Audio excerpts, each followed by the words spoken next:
The Success in South Florida podcast is brought to you by the team at Rawson Law Firm. If you need DUI or criminal defense representation, call the Rawson Law Firm at 754-206-6200 or check the description of today's episode for more contact information. The Rawson Law Firm, helping good people when bad things happen so they can achieve their best futures.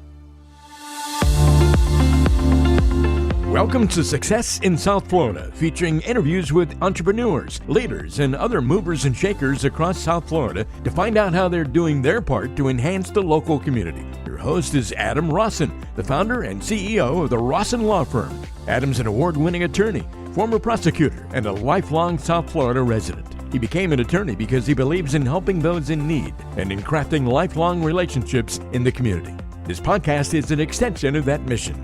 Let's get to today's interview. Here's Adam Rawson. Here we are on another episode of the Success in South Florida podcast. I'm your host, Adam Rawson. And on today's episode, we have Nathaniel Ray Joseph. I'm very excited to have him here.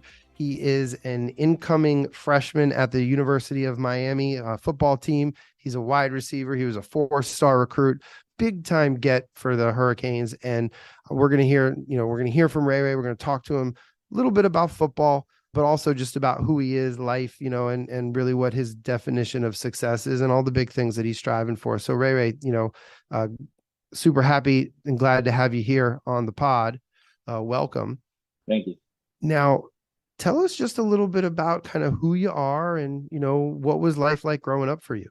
I'm a Miami homegrown native kid. And growing up was fairly simple for me. Because I had both parents. Both parents always stayed on me and made sure I was fine and made sure everything was always good. But I also had cousins and family. Like my family is real family based and we're real tight.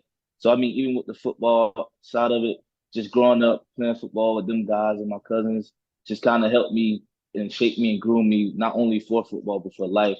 So just having a male figure in my life and having my mom there just always strive me, and they made sure everything was the way it's supposed to be and always stayed on me. Because outside of football, my academics is crazy. I had a 4.1 GPA in high school. That's what I finished with. Wow. And I also just last the spring semester in college, I finished with a 4.0 all A's. So it always is more than football to me. So just growing up, and then having the narrative that football players is not always the brightest in class. I just wanted to kind of change that narrative. So it always was a little bit bigger than football with me. Yeah, I think that's so important. So for a 4.1 GPA, so that's amazing. What classes did you like the best? Honestly, I'd say probably writing. I could really sit down and write and just because I like to put my thoughts on the paper.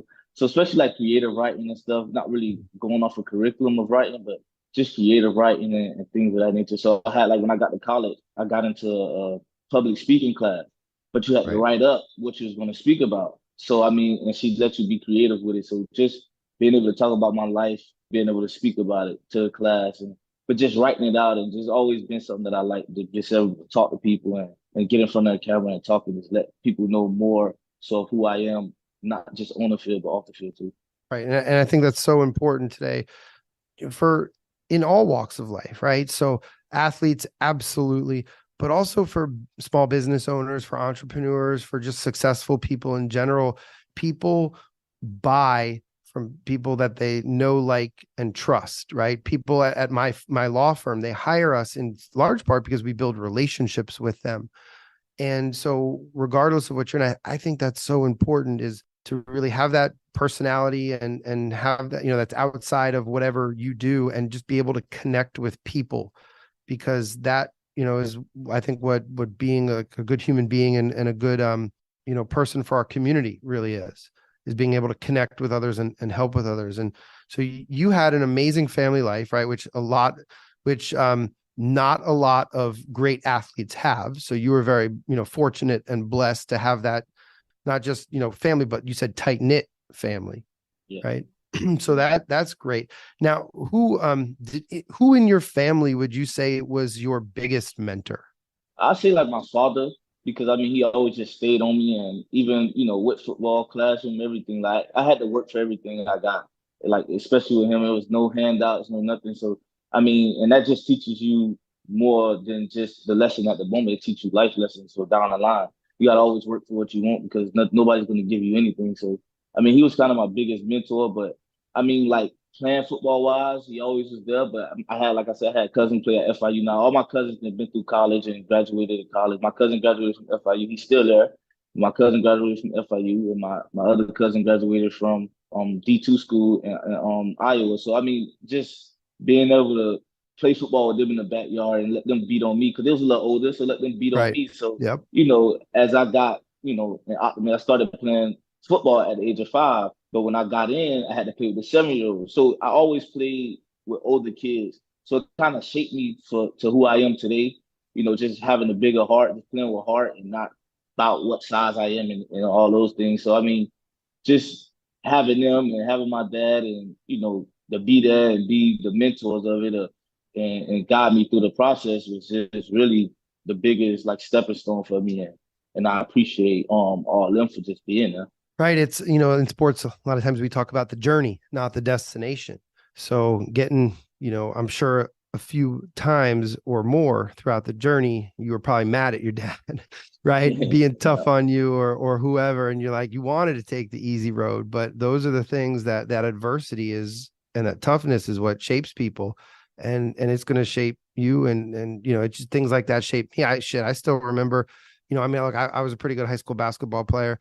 And we had 2-a-days, we're at 6 a.m. running bleacher runs with 20-pound weight vests. And then we're on the track in the afternoon after school. Right. And when I was a coach, that's what I have my teams doing. And I won a state championship and we have really good teams. But it was that you have to put in that work and kind of shovel it, when you don't want to get things done. Yeah. Now, how old were you when you started being able to smoke your cousins? Honestly, they still pretty good, but I'll probably say now. I mean, because one of my cousins he stepped away from football, but I mean, one of my cousins still plays for FIU and he's still pretty good. But I mean, honestly, because the competitive person I am and the competitor I am, I feel like I could get them anytime. You know what I mean? But in reality, we don't know what's the outcome. But in my mind, I mean, I could get them. Okay. But I got a younger cousin who's also at Edison. And I kind of like helped mentor him. So it always was like a chain. It was a chain. It was a domino effect. I mean, they helped me and I started helping him. And then I got a little brother too that's also finna attend Miami Edison.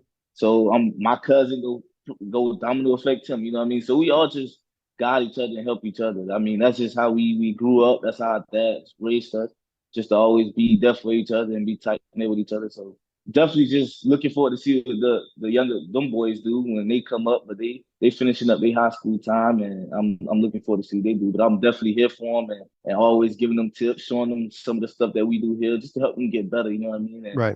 That's just how we just kind of live our life. And so you talked about that being competitive. So I'm sure those backyard football games were amazing. Oh man. Now, is that something that you think you were born with, or did you develop it? Honestly, I kind of feel like I was born with it. I kind of feel like it just running the blood. Because I mean, all of us is very good. All of us is very talented.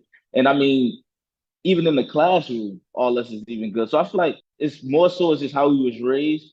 But I mean, I feel like it's just in the blood, honestly. Because I mean, we go hand in hand with everything. We compete in the classroom.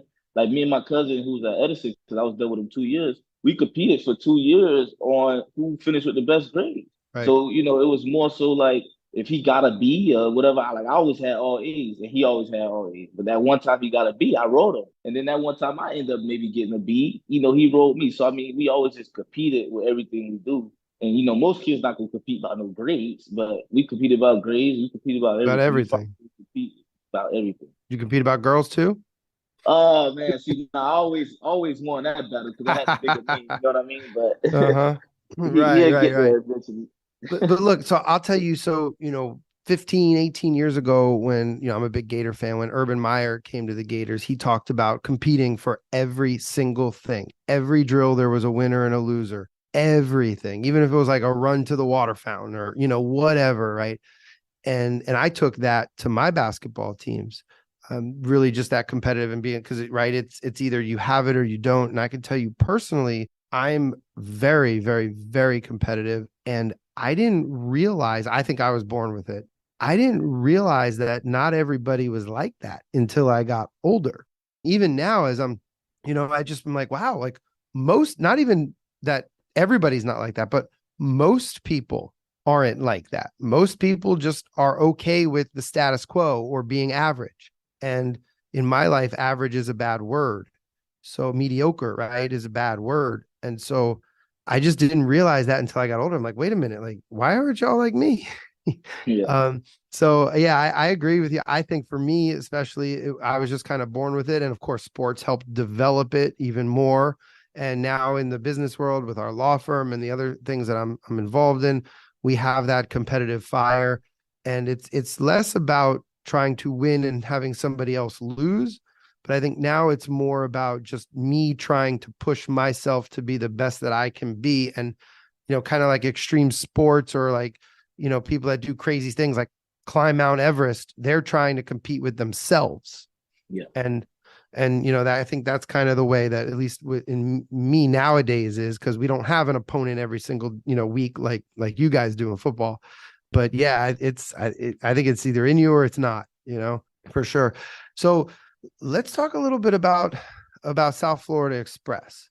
So that's the 7-on-7 travel team that you were on. How many years were you in, were you a member of SFE? 2 years. I mean, because I started off with Florida Fire. So I started off with Florida Fire like my eighth grade year. And then I end up we played SFE one game. And this was my eighth grade year. I basically scored the winning touchdown because the lights cut off and it ended up shutting the game down. But I had the touchdown to put us in the lead. So I mean, COVID and all that happened. So 7-on-7 kind of slowed down. But once we came back and all that, that's when I started with South Florida Express.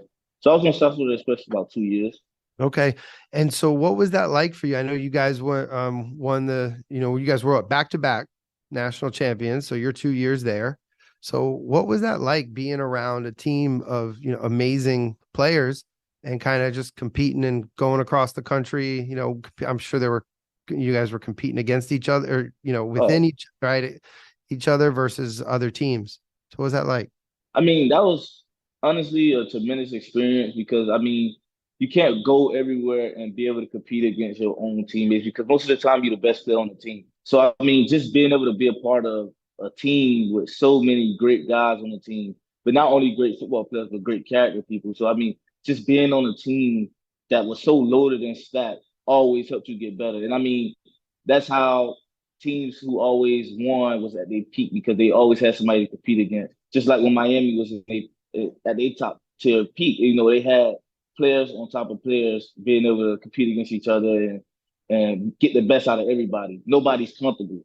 So I mean, just being on that 7-on-7 team just gave you that feeling for what it's gonna be like when you get into college. You can't be comfortable on the team because there's so many great guys. As soon as you slip up, somebody ready to take your job. So I mean, you always had to be on point. So I mean, just being able to be on that team not only helped me be good, for the team and on the team, but it helped me be good for college and it helped me be good for down the line because it just taught me that you're not always going to be the best person on the team. You're going to have to compete and you got to keep yourself at a high standard in order to sustain being in the position that you're in. Yeah. Yeah. Every level, right? Every level you go, the game's faster. There's people just as fast or better. And it just means you got to work even that much harder, whether it's middle school to high school or middle school to JV to varsity, right? High school to AAU or, 7-on-7 versus college. And there's some people that blow through college, right? They're like, this is a breeze. And they get to the NFL and like, oh, geez, all right, now it's real, right? Yeah. So, and the difference, I think, between being really good versus the best of the best is like centimeters. It's like fractions of a second, right? It's so close. Like even in basketball or the NFL, I mean, the difference between being a star and a superstar is like tiny. But the work that it takes to get there is immeasurable. Yeah. Yeah. Okay. So 2 years with South Florida Express, going across the country, back to back, champs, battling, grinding against people every day. Now, did you think that really prepared you to get into UM? and Oh, college ball? oh yes, I feel like that prepared me. But I mean, even in high school, I mean, I competed against myself. I competed against the guys that was there, but I always could. I more so competed against myself to make myself better because I knew I always had more in me. So I mean, never missing practice. I mean, even the challenging workouts Coach Luke put us through. I mean, Coach Luke made. I honestly feel like Coach Luke made college easy for me because just the way he constructed practices and the way he, made us grind and the way he made us work. I mean, once you get here under a more, controlled environment that know how to gauge working out and know how, okay, this week is gonna be a high low week and this week gonna be a deload week. You're not used to that in high school football because every week is a kill week and you getting Mhm. after it. So I mean, just coming, just playing for Miami Edison, I mean South Florida football in general. I mean, I feel like a lot of kids can speak for this because I mean, coming in to college after you done been through that, it makes it way more easy because you're not used to some of this easy stuff that takes place. You'd be like, man, we getting a break. It's not really a break, but it feels like a break because what you come from. So I mean, just I think my high school and my high school coaches for just being there and just keeping their foot on the gas. Because I mean, it honestly made it easy once I got here. Right. Like my transition here was very easy, and even school. Miami Edison not cutting no corners with the schoolwork, and just because I'm good trying to help me pass and all that, which would that'll be a long-term effect on me. I mean, no, it was no cutting corners. You had to do everything you had to do. And I mean, coming here made it easy because in the spring I finished with a 4.0. So I Right. mean, That's just amazing. everything. Congrats. Yes, sir. Congratulations. That's amazing. Thank you. Yes, sir. So I mean, just everything that, happened throughout my journey through high school and throughout the 7-on-7 circuit and everything just shaped me for this college experience and made it, easier than it's supposed to be and mostly like in the mind. Because I mean, before I got here, I'm thinking like, oh man, I challenge this, but when I got here, I was like, oh man, you know, it's a kind of walk in the park. I mean, it's still challenging because it's guys that been here before you and that's older and as it's just certain things you got to get used to lingo and everything and culture. But I mean, other than that, just the work ethic and the work that comes out of it was easy. It was an easy Right. transition for me. Well, it's like, when I coached, I used to always make the practices so hard that the games were easy. Right. Yeah, And I'm sure I know, down at Edison and everywhere you've been is kind of the same philosophy is yeah, right. Yep. Yep. Yep. When you're about to play a game and you're looking over at those people, you're like, man, you guys are nothing compared to what I do all day, every day. This is absolutely. Yeah, easy. Right. yeah, Yeah. Yeah. No, I feel you on that. So you graduated early then from high yes. school, right? So you were an early enrollee. So walk us through that decision. That's a big decision to forego, party time, senior year of high school, right? To get a jump on really Yeah. career, Yeah. you know? So I mean, honestly, I looked at it as I can have fun later after I accomplish the goals I want to accomplish. Because I mean, just coming in to college early gives you a head start on some of the guys that don't come in early, and it also gives you a head start on the playbook and just being able to come in and catch up with the speed of the game and understand the lingo. A lot of word terminology is different. So I mean, just coming in and learning that stuff early and getting ahead of the A ball, I mean, it's just something that was my whole idea and my mindset. Like coming here, being able to play in the spring game, being able to have those spring practices and being able to get the contact and get bigger and stronger. So now in the Mhm. fall, I'm also building the trust of the coaches because I done been here. I'm doing what I got to do, special teams, receiver, whatever it takes. I'm doing what it takes and I'm building that trust and confidence over the span of the time from the spring instead of coming in late. Now you got to do a little bit more and a lot more to gain the trust of the coaches. So I mean, getting on the field is just, building the trust of the coaches and them seeing that they can trust you to go out there and make plays. Right. And I mean, just coming in early gives you a head start on doing that. So that's what made me push coming in early and whatever I had to do extra at Miami Edison, work, class, whatever I had to do, I did it to make sure I get here early because I mean, I didn't even attend prom. I could have, I didn't even attend prom because I felt like that's not as important as what I want to do and what I want to accomplish. So I mean, just being able to, get here early and be able to put in work and put in extra time and understand everything that's going on was what was more important than staying at high school when I already had and finished all my courses and everything, than staying in high school wasting time. So, I mean, I'm glad with the decision that I made. Spring game, I did absolutely amazing. I had a touchdown. I had the most receiving yards on the Yep. team. And I had a touchdown. or 5 receptions, 106 yards or something like that. I finished with the most. But Not I bad for the mean, rookie, right? yes, sir. So I mean, just coming in early is what shaped me and prepared me for that. So that's why I feel like coming in early was kind of the best decision I made. So when we're talking about mindset, you're not coming in just to kind of learn and sit here and be happy to be on the team. You're coming in to take a spot, to take some playing time, and to Oh, kind of yes, sir. help the team win, right? Oh, yes, sir. Yes, sir. I'm here to push the guys that's in front of me. I'm here to make sure that they're not comfortable because I mean we seen what Miami did last year, and I mean I feel like a lot so of that is it wasn't enough depth and everybody felt comfortable with who was behind them. But when you got a dog behind you, you go run and you go do what you got to do to make sure you put in the team in the best situation possible and that you put yourself in the best situation possible. So me being here, I didn't come here to sit down and be friends with nobody. I came here to put in work and to make you put in more work if you have to keep your job. So I mean, I didn't come here to sit behind nobody. I came here to help this team win and get on the field as much as possible, but also help the other guys that been here before me and that's a little older and that's been here and starting to make them better. So that's really what I came here for, and that's my whole mindset. I think regardless of what what industry you're in, that's the right mindset to have. And you said earlier, you said, well, I want to get what I want to accomplish, right? So it sounds like you have goals and a plan. So look, let's talk about that. There's something called the law of attraction, which I believe in. I don't know if you know about it, but it basically, long story short, what it is if you put it out there in the universe, whether you believe in religion or just spiritual or some of it's a little foo-foo, but when you put it out there in this world, it finds a way to come back to you. And so, that's called the law of attraction. So I know some people are a little superstitious and don't like talking about things, but I mean, you obviously have clear, big goals. So I would say, let's talk about it. Let's say it. What is it that you want to accomplish? I mean, honestly, my biggest goal, I mean, since I started playing this sport is to make it to the NFL. But I mean, at the end of the day, that's my number one priority because I mean, that's what's gonna fill me and go push me. But honestly, my real number one priority is creating generational wealth.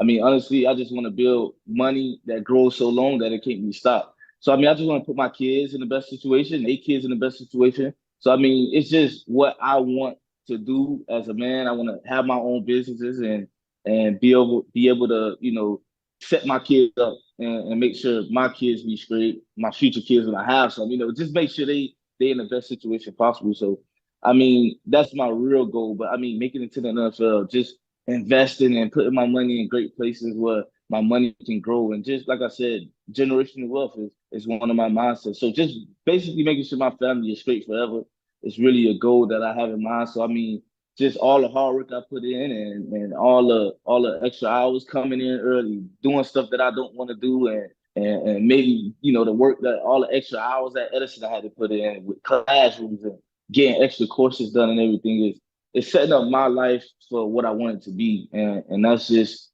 starting up with creating, generational wealth and put my family in the best situation. And so, Ray, that's something you don't hear from a lot of college freshmen. I can tell you at 42, those are things that those are words and phrases I'm using and talking about and planning for. But man, I wasn't thinking about that when I was a freshman. I was thinking about partying and girls, grades 2 and wanting to be a lawyer, of course. But so I want to talk about this. We're going to talk about this. But before we do, we're going to take a little quick break to hear, a word from our sponsors, the Rawson Law Firm. And when we come back, I want to talk about how college freshman is talking about generational wealth and what you're going to do to get it. Because I know you're going to get it. So we're going to talk about that when we come right back. When something bad happens, who do you turn to? In South Florida, the answer is the Rawson Law Firm.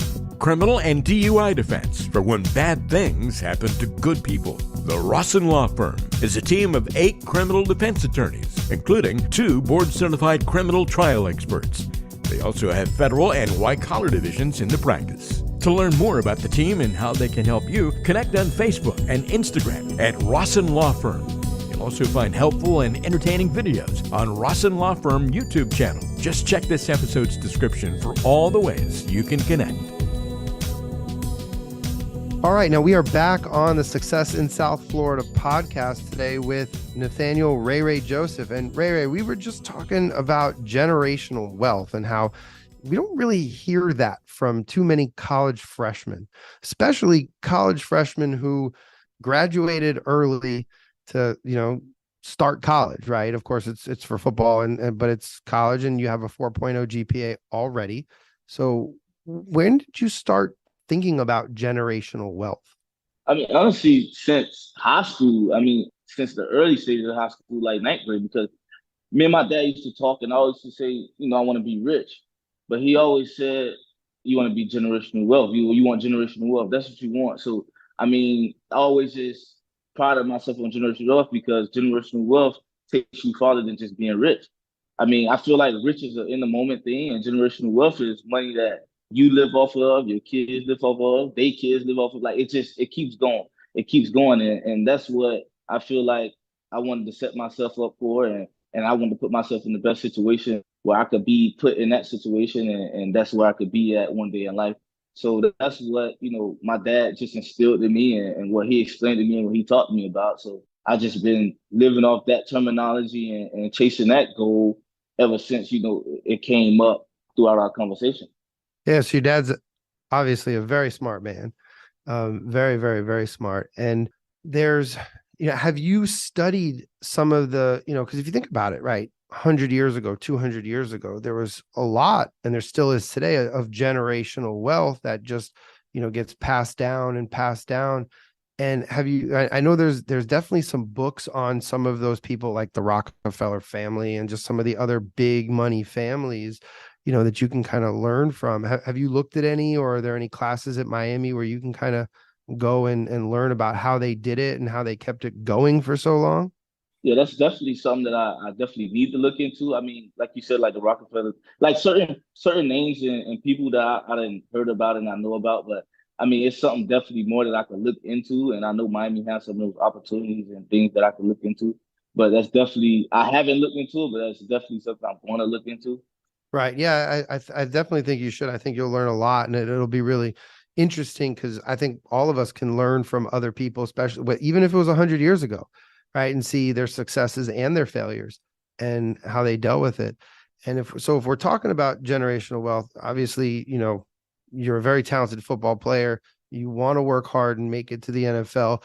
So, but there's so many people who are professional athletes that blow it all, that spend, have a good time. And by the time they're, I think the average years in the league is 3.2 years, I think, something like that, right? Which is not a lot of time. And I always remember hearing my coaches would say, and then I started saying it to my players, is the ball is going to stop bouncing, especially in basketball, right? At some point, whether you're 18, whether you're 25, whether you're 40, the ball is going to stop bouncing, right? Or in your end, right, you'll stop catching it at some point. So what do you do after? So you obviously have these plans. Have you looked deeper into it of, hey, like if all goes well, I want to do real estate, or I want to invest in this versus that? Yeah, so that's definitely like some of the things I've been looking into, like real estate, buying property, buying up houses and renting out houses and selling houses, even getting into franchising these food places. People got to eat. So, just doing certain things like that just to keep money flowing, because you spend just as much as you spend, just as much as you need to make. So, just keeping the money coming in and just finding things that keeps money flowing and keeps money coming into your pocket is always something that I thought about. So that's definitely like real estate and buying up, all these houses and stuff. I even thought about like hotels. Like if I get enough money, I want to buy a hotel, because it's just stuff that places and people, that's things that people need and people go get into. And people will always need. Yes, sir.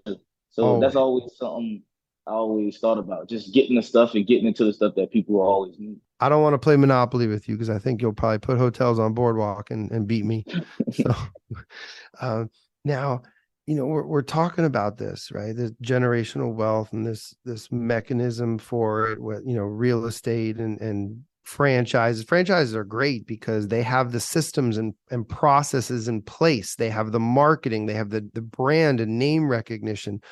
But one of the, and I know we talked about looking at some of kind of like the old school, ultra wealthy, but it's 2023. right? Between social media and the internet, you can look at what, all these famous athletes have done and seen what like a Dwayne Wade, what he's done with his money, which is he's been very successful with someone like Shaq, right? What he's done with Magic Johnson, even, from the last 30, 40 years, what he's done with his money to be successful and make it work for him 35 years after he's been out of the league, right? And those are some of the most successful athletes turned entrepreneurs. Obviously LeBron, what he's doing, and not just an endorsement. Michael Jordan just sold his majority stake in the Bobcats for $3 billion, and I think he paid, I don't know what he paid, like 200 million or something for it, right? I mean, that's a pretty good ROI.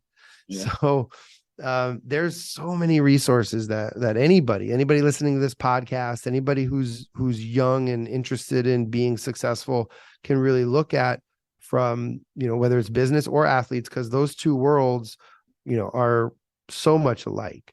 So I would also say to you, just see what, there's so many deep dives you can do on social media or just the internet with today's famous athletes, and the ones that are doing it right, versus the ones that are doing it wrong. Because now, D Wade, I mean, he owns a piece of the Jazz now, right? And that's going to be a great mechanism for him to continue, generational wealth.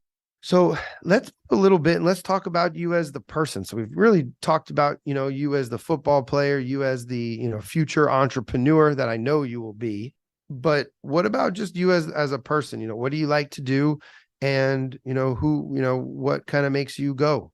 I mean, honestly, some things I like to do that's kind of outside of football is really like I sit home and I play Madden sometime, but because I use Madden as a tool of learning the game. So I just kind of always use certain stuff to, fulfill what I'm trying to do. So I mean, like I play Madden and I sit down and play Madden, but I'm not just playing the Madden, I'm learning from Madden. So that's kind of one of the things that I kind of do outside of football. Or I'm hanging out with family. I go home and hang out with the family and sit in the backyard with my uncles and my dad and my cousins and stuff like that. But honestly, like outside of football, I don't really do too much. You know what I mean? I'm just kind of a basic, just day-to-day guy. I don't really do too much. Nothing, no partying or nothing like that. That's not really kind of in my lingo. So I mean, I just kind of do just the Madden and the family time.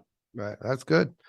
Family is very important, especially when you got that tight knit family, all right. I think you said everybody's down in Miami. So, I mean, that's great.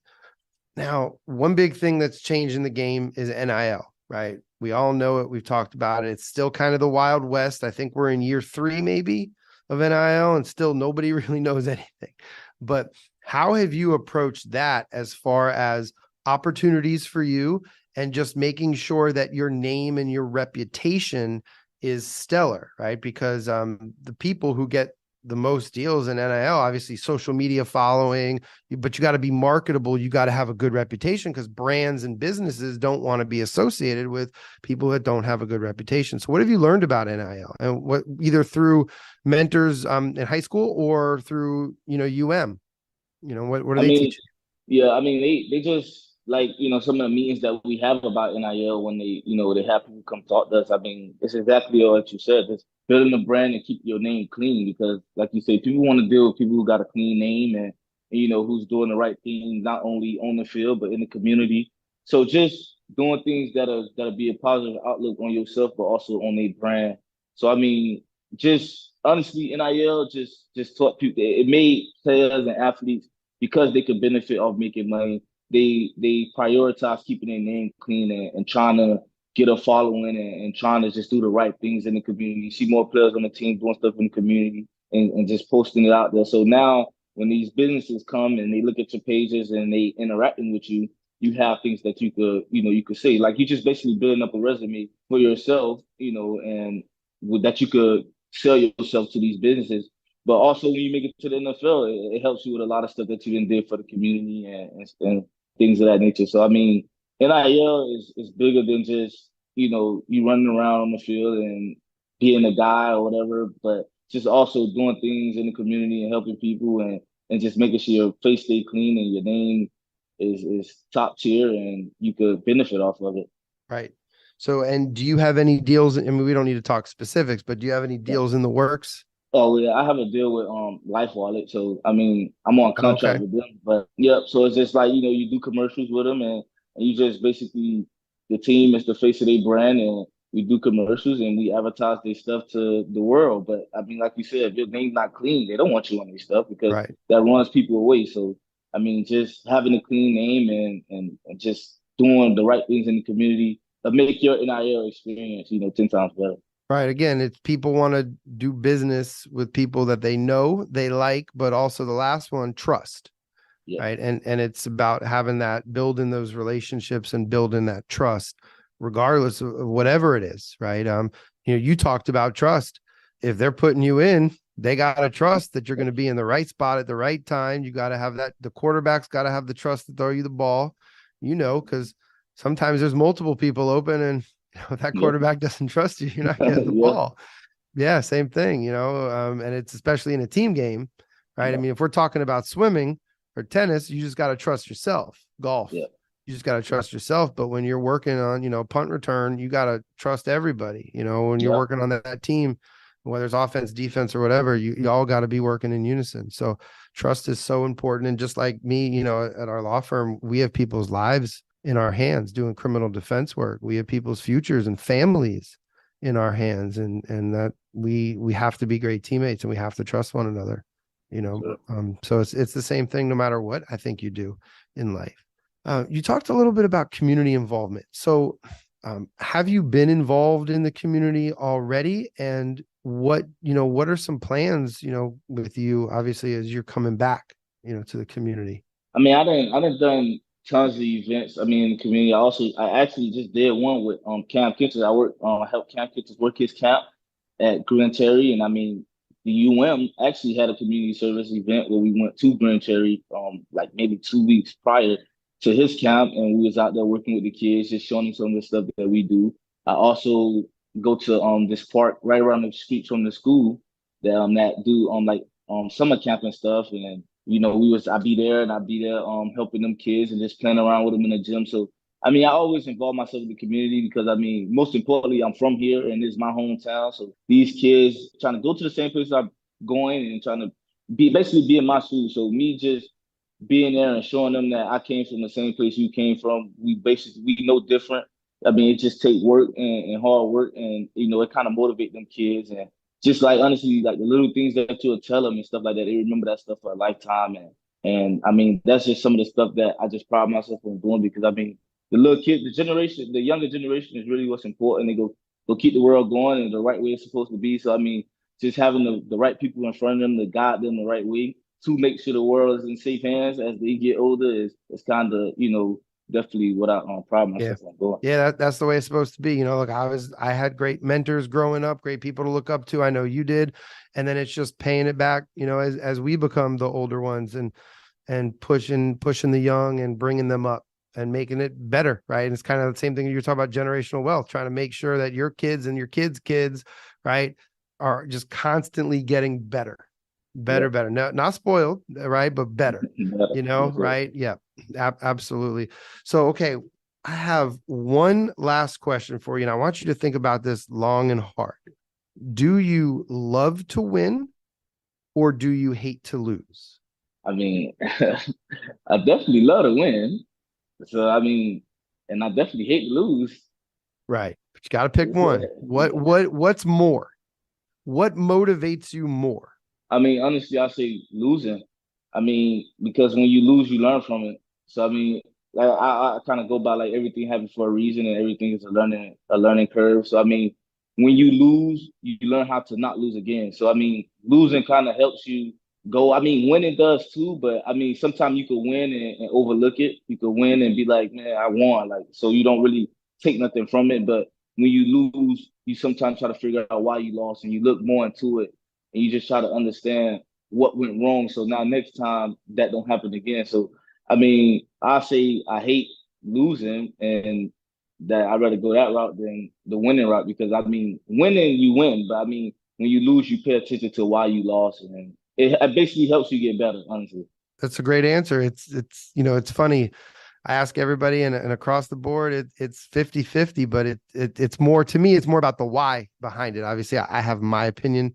I'm a hate to lose kind of guy too. Yeah. I just think that motivates me more and, learn from it. And it's that, to me, that negative feeling, that negative emotion is more powerful than the positive emotion for me. But that's because I'm probably one of the most competitive people, in the world. And so that's what drives me. But, the other people who say they love to win, they've had great responses to it. So I definitely understand. So Ray, now, thank you so much for being on. And how people that are listening to this, how can they find you, follow you? What's the best way to get in touch with you? I mean, Instagram, honestly, my Instagram is Nathaniel Joseph Jr. So I mean, just my name, and then that's kind of like, and on Twitter is Nathaniel Joseph, but the tagger that you got to go to is what you put in is Ray, THA. So that, and then boy. Okay. So you're active on Instagram, Twitter. They can find you there, right? Yes, sir. If anybody reaches out or has advice, I'm sure you'll respond to the DMs, right? Yes, sir. Yes, sir. Okay, great. So thank you so much. I think this was a great episode. We learned a ton. We wish you nothing but the best, except for if you ever play the Gators. Well, we still hope you personally do well, just not the team. But I have no doubt you're going to be, a very successful player there, student athlete there, and beyond. So keep up the great work. We're going to be following you, and I will definitely root for you. But maybe not your team as a whole. But I'll definitely be rooting for you. Okay. Yes, so thank you so much for being here. It was a great talk. And again, everybody can go follow you on Instagram and Twitter and reach on out. And we wish you nothing but the best. Yes, sir. Thank you.